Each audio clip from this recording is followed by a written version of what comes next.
Nós vamos começar a aula de hoje falando sobre o efeito espelho do Jung. Eu vejo o mundo de acordo com o que há no meu coração, na minha mente. Se eu vejo desgraça, é porque tem muita desgraça aqui dentro. Conforme eu vou limpando, curando meu eu interno, conforme eu vou mudando meus aplicativos, aprendendo a olhar para o mundo com amor, com ternura, mesmo para as coisas que não estão muito boas, o que eu faço? Quando o meu simples olhar, quando o meu simples sentir foca em algo que eu considero negativo, que eu tenho que lutar, que eu tenho que isso, que eu tenho que aquilo, repudiar, eu potencializo aquela energia. Eu faço com que esse mundo de distorções continue sendo retroalimentado pelo seu pensamento e pelos seus sentimentos. Pensamentos e sentimentos esses que geram ações equivocadas. Por isso, continuamos correndo atrás do rabo. Conforme vamos tendo um entendimento, eu estou falando de razão. Conforme eu vou mudando meu entendimento acerca das coisas que eu vejo, que eu sinto, eu mudo a minha forma de sentir, pensar e, portanto, agir. Eu vou entendendo que eu contribuo para piorar a situação. Sabe aquela expressão? Não coloque lenha na fogueira. Eu coloco lenha da fogueira quando eu não aprendi a olhar para o lado positivo de todas as coisas. Como foi dito, não sou surdo, não sou cego, né? Estou vendo que está errado. E o que você faz? Vai esbravejar? Vai querer lutar contra? Não, eu vou a favor daquilo que é diferente, não contrário. Diferente daquilo que eu vejo. Se eu vejo violência, corrupção e etc, eu vou vibrar na paz, no entendimento. E isso tem uma força extraordinária. Extraordinária. Especialmente se você começa a se juntar com outras pessoas.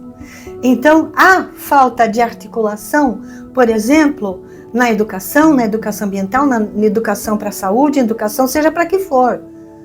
A falta de articulação, para que articulação se articulam para continuar fazendo tudo de forma equivocada? Preciso articular, preciso formar grupos, preciso isso, aquilo. Você pode ser um núcleo, sim, de um grupo que quer mudar o mundo, né? O mundo, porque se você muda, o mundo muda. Mas podemos dizer que as pessoas que se afinam com essa forma de sentir, pensar e, portanto, agir, elas se atraem. Elas se atraem. Então, a articulação ela é natural. As pessoas vão se atraindo. Você é o imã, o articulador, né? Vamos tirar essa palavra articulação, porque essas palavras, para você mudar a visão que você tem de pertencimento ao mundo ao qual, né, você busca interferir, vamos dizer assim, de maneira positiva. Então, nós trocamos a articulação e o interferir por atuar de forma atratora. E o interferir, por uma outra palavra que pode ser influenciar positivamente. Influenciar positivamente, porque de influência negativa basta, né? Pertencendo ao universo do Fritjof Capra. Lá dos primeiros, porque ele continua fora da casinha. Deixa eu ver de quando que é. Esse livro passou por uma, digamos, enchente. A primeira edição se diz aqui. A primeira edição é de 1991. E o título é Explorações nas Fronteiras da Ciência e da Espiritualidade. Um físico banido pela ciência,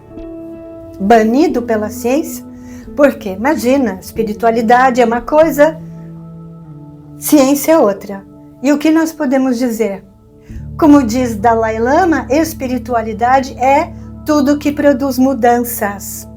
E lá atrás, quando eu fazia essa educação ambiental que ninguém entendia, eu dizia assim, a educação ambiental para mim, ela é espiritual, porque ela quer produzir mudanças. Só que essas mudanças têm que ser de dentro para fora. Preciso substituir aplicativos, atualizar constantemente, porque senão você para no tempo. Como diz Heráclito, tudo está em constante mudança. Por isso eu não posso fazer uma educação ambiental, uma educação para o que for, a educação dos meus filhos, que meus pais fizeram. Porque, como cantava Elis Regina, ainda somos e vivemos como nossos pais. Não pode, né? Porque isso a própria constelação familiar sistêmica mostra. Nós carregamos esses padrões, inclusive geneticamente, em nosso campo morfogenético, né?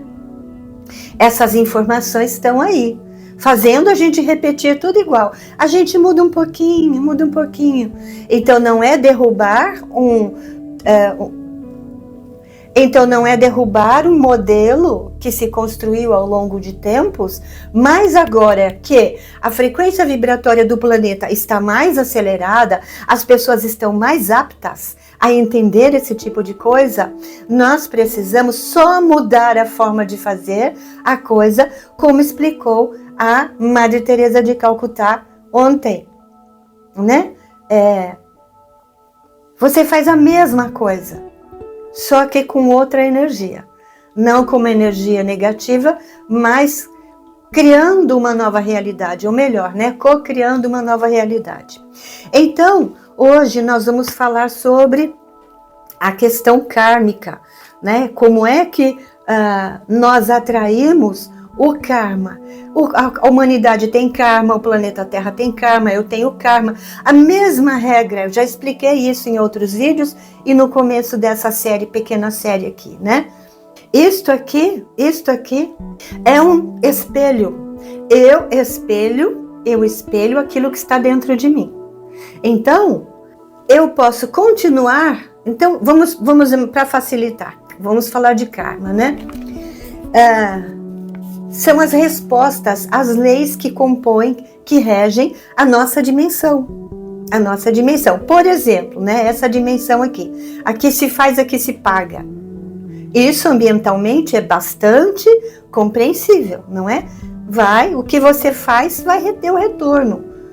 Se você desmata, você tem um retorno. Se você refloresta, você tem outro retorno. Se você olha para o negativo, você tem um retorno. Se você olha para o positivo, você tem outro retorno. Então, olha o que é dito no texto. Se acaso esquecestes vosso juramento, aqui estamos para lembrar-vos. Refleti. Novo karma pode ser atraído se fordes infiéis a esse juramento. Que juramento? Cada um que está vivendo nesse momento planetário tem um compromisso antes de descer para cá. Você tem um plano, um projeto que você escreveu, não é? Então, o que você queria fazer? Eu quero ajudar o planeta Terra.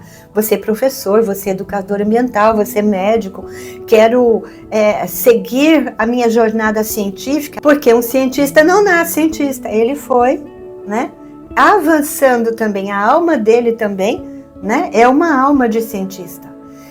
Ou uma alma de político, e está em diversos lugares, aprende várias coisas, para depois chegar aqui e criar alguma coisa, né? Como no caso dela. Ela não aprendeu aqui. Isso já vem de bastante tempo. Qual foi o seu plano divino? Como eu vou saber? O que eu escrevi, né? Antes de encarnar aqui. O que te faz feliz? O que te faz feliz? De verdade. O que te deixa empolgado, empolgada? O que te movimenta? O que te motiva a estudar, a fazer, a expandir a sua consciência? Talvez você esteja no caminho daquilo que você veio fazer. A característica do primeiro raio, aí complicou, né? O primeiro raio é aquela energia que vem do Sol, é luz. Quando nós jogamos luz aqui, num prisma como esse, sai o quê? Parece aquela desenho do Pink Floyd, né? Sai os 7 raios, as 7 cores do arco-íris. Cada cor dessa tem uma função no nosso planeta. E o primeiro raio, entre tantas outras, porque não é só uma coisinha, né? Precisa estudar a energia dos raios, a vontade, o poder, a fé, a força de vontade, a esperança, ela também bebe nessa fonte. Porque a esperança é aquela que você fala, não vou parar, eu confio. Confiar também é primeiro raio, certo? Que eu vou conseguir alguma coisa. Mas o primeiro raio, ele é uma energia, é como se fosse um cavalo selvagem. E você precisa de outras duas. A consciência, que é o amarelo, e o amor, que vai juntar tudo isso aí, e toda essa vontade, esse cavalo desembestado, fortão, ele vai ser um cavalo muito manso, muito consciente, muito amoroso, e ele pega essa força dele e ele sabe justamente o que ele tem que fazer, né? Isso é sobre os 7 raios. Não é nada o que eu disse, isso é só... A característica do primeiro raio é particularmente muito necessária para o vosso trabalho na era vindoura. Entretanto, a presença do puro amor divino, porque o primeiro raio, ele é aquele que faz você se movimentar, é aquele que impulsiona a uma ação, só que precisa ter o amarelo e o azul, a consciência, e que envolve todos os níveis, não é só consciência divina, porque tudo é divino, não tem separação. A ciência e a espiritualidade são uma coisa só. Então, por que não consegue chegar onde as pessoas querem chegar? Porque está faltando um pedaço, né? O anel de Shazam está pela metade, como vimos ontem. Entretanto, a presença do puro amor divino, juntamente com o primeiro raio, é imprescindível. Então, estamos falando disso todos os dias, praticamente, de uma forma ou de outra. Precisa ter amor. Agora, por que pulou o amarelo? Porque quando a energia entra em nós, ela vai para um lado que é do azul, e depois ela passa, como um estilingue, ela passa para o outro lado, que é o lado do rosa, do amor. Então entra aqui. Nesta jornada, o centro entra. Na academia quântica de hoje, né, nós falamos do homem vitruviano, do Leonardo da Vinci. O que tem onde se cruza as linhas? Tem o coração, né? É a linha mestra. O coração é a linha mestra. O amor a toda a vida deve preencher-vos. O amor a toda a vida. A planta, ao boi, a vaca, o porco, a galinha. Ao celular, ao livro, ao computador, mas isso não é vida, são os seres inanimados, não são. Um elétron que compõe todas as coisas que formam esse mundo visível são fragmentos divinos, aí falta entendimento, né? Mas muitos já sabem disso, muitos cientistas, né? Também. O amor a toda forma de vida deve preencher-vos completamente, se quiserdes assumir o posto que nós vos queremos dar. Que posto será que é esse que eles querem nos dar, né? Vamos ver. Quanto mais aumentar a vossa capacidade de amar ao próximo, por isso falamos, né, que devemos amar ao próximo como a nós mesmos. Porque se eu não amo a mim mesmo, eu não posso querer ser um ser que vai cuidar do planeta. Se eu como um monte de porcaria, se eu vivo do sacrifício dos meus irmãozinhos, né, de jornada, se eu fumo, se eu bebo, então é proibido comer carne, é proibido beber, é proibido fumar, é proibido fumar maconha. Você tem livre-arbítrio. Você faz o que você quiser. Só que as leis estão aí. As leis estão aí. Não estão aí para ficar assim em cima de você, igual a religião faz, né? Cuidado! Olha o que você está fazendo. Isso é pecado. Tudo é possível. Só que tem resposta. Só isso. Enquanto isso não estiver dentro do seu coração, de verdade, mas de verdade mesmo, você vai falar, eu não consigo deixar. Se você visse, talvez você pensasse 2 vezes, né? O que acontece com o fumo e tal? Uma pessoa me disse assim, eu falei, olha, cuidado, o pulmão de uma pessoa que fuma é nojento. Aí a pessoa me disse, da onde você tirou isso? Eu falei, cara, até na caixinha de cigarro tá escrito há muito tempo, fumar faz mal à saúde, porque eu falei que tinha pesquisas científicas que mostravam. Ou seja, o cego é aquele que não quer ver. O cego é aquele que não quer ver. E tem pessoas que falam, eu não vou mudar a minha forma de fazer educação, por exemplo. Quando eu trabalhava para multinacionais, eu tinha um trabalho de campo que eu fazia para uma grande multinacional.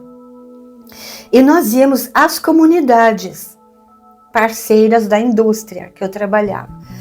Então, uma senhorinha que colocava fogo, né, no pasto, porque era bom, as cinzas eram boas para a terra, porque matava os carrapatos, e quando o bicho comia, que vinha uma grama bonita, não sei o quê. Faz um parte do... Tá errado? Não tá errado. Verdade ou não é? Só que você destrói a microfauna. E a fauna também, porque esse fogo pode se perder. Ah, mas os meus pais faziam, meus avós, meus tataravós, os índios. Os índios trocavam de lugar, eles não tinham posse do terreno. Eu sempre falei isso. Muda, põe fogo aqui, controlado? Não sei, né? Isso alguém deve saber mais do que eu. E depois eles iam cultivar em outro lugar, e depois em outro, depois em outro, depois em outro, depois voltava aqui. Tinha essa rotação, né? De cultivo, de pastagem, sei lá do que, né? Mas rodava, não ficava parado no mesmo lugar, feito um coquedo, né? Para quem é português sabe disso. Aquele livro, O Coquedo.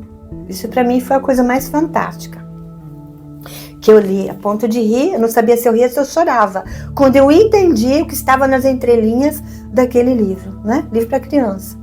Nem todo leitor, para as crianças, saberiam lidar com aquele conteúdo de uma forma profunda. Contudo, aquilo que está ali para a criança já é básico, né? Para ir colocando as sementinhas lá para não ter medo, porque o medo é um falsário mental. E as religiões colocam medo. E a educação ambiental coloca medo. Se você gastar água, vai faltar água. Não é esse o caminho, né? Foi assim que eu aprendi. Cuidado, tinha gente que não dava descarga. Imagina a energia da casa. Gente que não tomava banho para não gastar água, porque o ser humano é tolinho. Ele leva tudo ao pé da letra e acha que está fazendo uma grande coisa, né? Não é esse o caminho. Não é esse o caminho. Qual é o caminho? Qual é o caminho? O caminho é o caminho do equilíbrio. O caminho é o caminho do meio, dos budistas. O caminho é o caminho que Marx falava na teoria da envergadura da vara. Nós vamos assim, né? Nós vamos assim. Saímos de uma extremidade e vamos a outra, e somos radicais, né? O ser humano adora ser radical. Vou parar de comer carne. Aí ele vira vegano, não usa nada que tenha origem animal e depois ele volta para cá porque ele não deu conta. Então não pode ser muito radical. Tem uns que dão. Por que tem uns que dão certo? Porque já vinham fazendo isso anteriormente, né? Feito a carreira científica, acadêmica, religiosa, etc, etc. Você já fez isso antes. Então, para ele falar, agora eu vou ser vegana. Eu não sou vegana, né? Então você sai daqui para cá. E aí o Marcos diz que parece uma vara, né? Por isso que a teoria da envergadura da vara. Você pega uma vara de bambu, um pauzinho mole, né? Um graveto, qualquer coisa assim. Aí vai fazendo assim, até atingir o centro. Até atingir o centro. E isso contudo nas nossas vidas. Então vamos buscar o centro nos nossos corações. Feche os seus olhos. Se imagine em um lugar de natureza maravilhoso, encantador.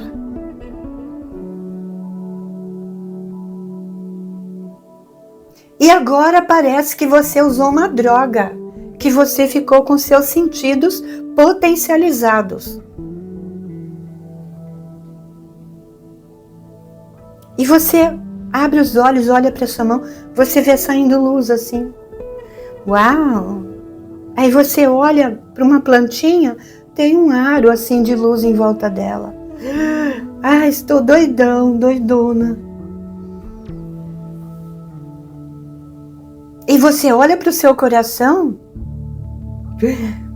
Ah, estou viajando. Teu coração é imenso, querido irmão, querida irmã. Teu coração é imenso. Eu vejo o amor que existe em seu coração. Eu sei quem você é. Eu vejo as pessoas que estão empenhadas, às vezes dão as patinadas, estão lá no radicalismo, estão presas a dogmas, a paradigmas, sejam religiosos ou científicos. Tinha uma pessoa que ela conheceu que dizia assim: não é educação ambiental, é educação. É educação, só isso. Educação para o bem viver. Essa educação que me ensina a amar a mim mesmo, para eu amar ao próximo. Amar a mim mesmo. Respeitar a mim mesmo, para eu amar e respeitar ao próximo. Vamos buscar uma figurinha aqui.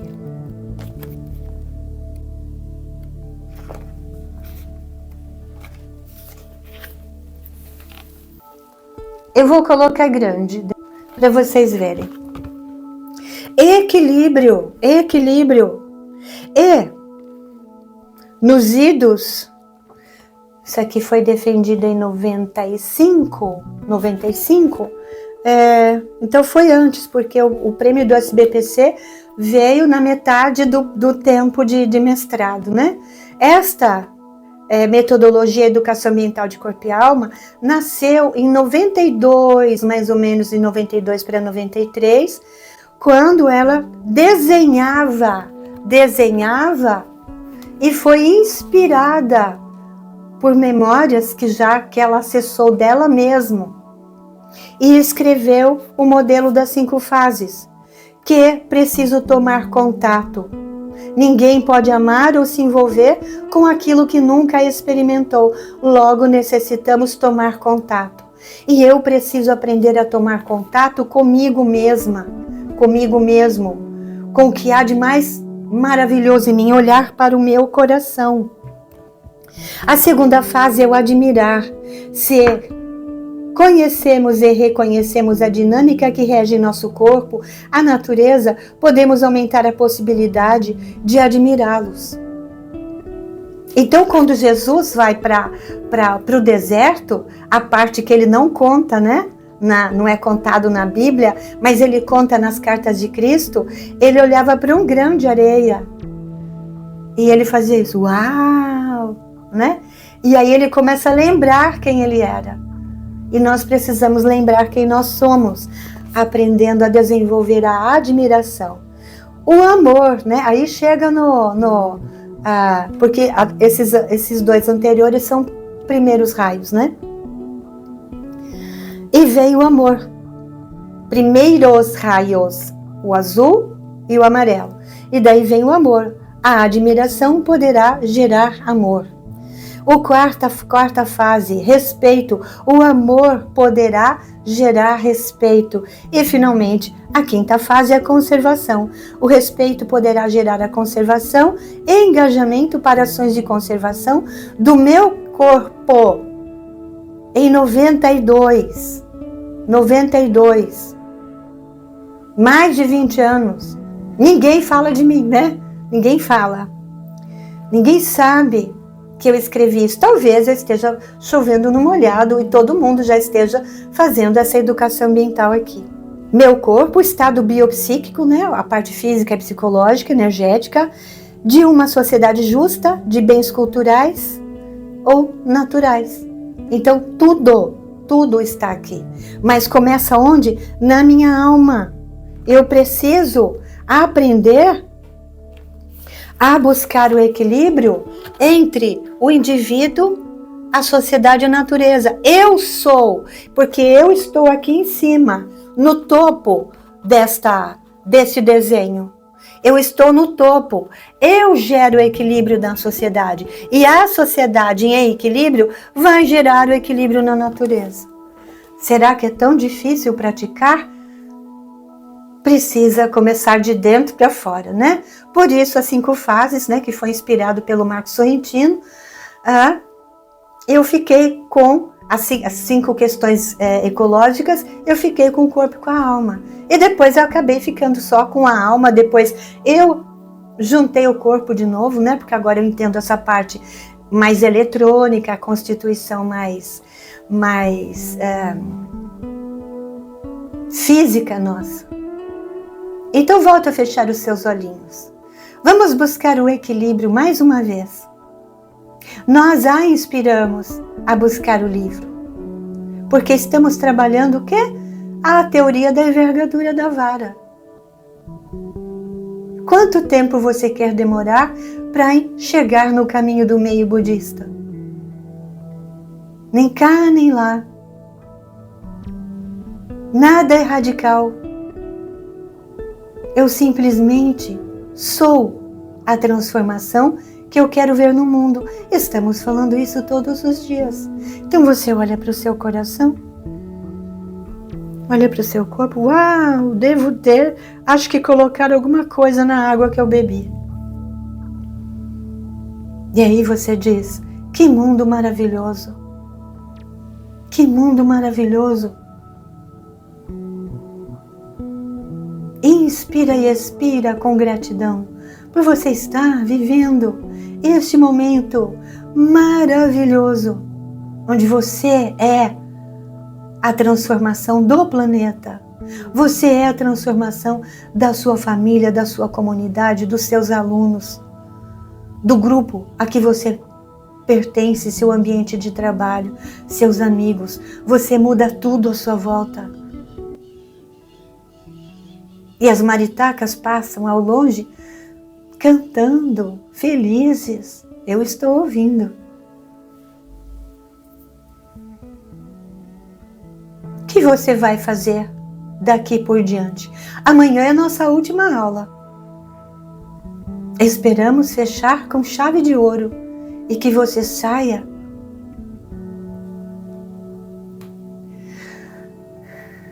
destas aulas diferente do que vocês entraram. Que vocês saiam vendo o mundo maravilhoso. Porque dentro de você tudo é maravilhoso. E você não é a tolinha ou tolinho da vez, como foi chamada por um grupo de educadores ambientais. Você parece Poliana. Graças a Deus. Como eu começo a mudar o mundo? Sendo Poliana, acabamos de explicar na primeira parte deste trabalho, desta aula, vendo o lado positivo de todas as coisas. E aí, querido, tenha certeza, o mundo será maravilhoso, porque você pode trazer a luz. O que é trazer a luz? Trazer a vida real, não a vida na sombra. A sombra tem seu poder e está dentro de nós. Ela também nos dá força, mas uma outra hora, se vocês quiserem, podemos falar sobre como usar a sombra a favor da luz. Eu sou Saint Germain e sou instrutor dessa que vos fala. Gratidão, tenha um lindo dia. Não vá embora! Gratidão é sinal de evolução, então deixe o seu like e se não assina o canal ainda, ficaríamos muito felizes em ter você com a gente. Gratidão!